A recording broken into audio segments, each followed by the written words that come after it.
there's been this tension between the courts and the patent office. The court's sort of more into free speech, the patent office more into business, sort of rough orientation, with Congress trying to strike a balance by not stifling creativity, but representing intellectual property rights. And I want to talk to you about how well you think that's been done. Okay. Look, I want to continue, because I think it's a great discussion to have, and it's one for where we're headed, whether it's, the different parts of what the internet does, the Internet of Things, just the provision of patents. But we've also got to look at it from a perspective, I think, that was hit on, that Daryl touched on.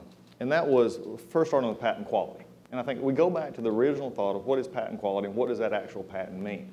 Is it broad enough to cover what needs to be covered, and is it specific enough to protect, but not broad enough to capture other things that in the end will stifle innovation from somewhere else? I think what you described was an interesting perspective from the perspective of the courts and in perspective of what Congress is trying to do, and then we'll just take the third group out there, not being the courts or Congress, but the stakeholders. And I think there's been the disconnect here in what we're looking at from the perspective of the stakeholders needing, I'm a firm believer. And you say stakeholders, inventors and investors? Inventors, investors, the whole ecosystem that brings up and I agree with Daryl that we're still the ones that have first thought, is probably the best way to put it.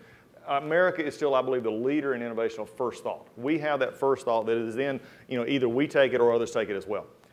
When we look at this, we've got to have strong intellectual property protection, because if you do not have that, you very much lose the creative reasoning, if you would.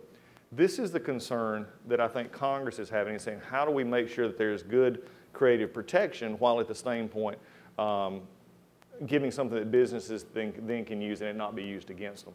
That's become the tension more, frankly, on the business side of the house of either am I going to get sued for using something I didn't or did not know was a part of, or in the court system. Instead of focusing basically on what I feel is the better part of it, is focusing on how do we make sure that the protection of the thought, the protection of the creator, the protection of that next big thing is something that is then expanded upon so that we can build upon it and use.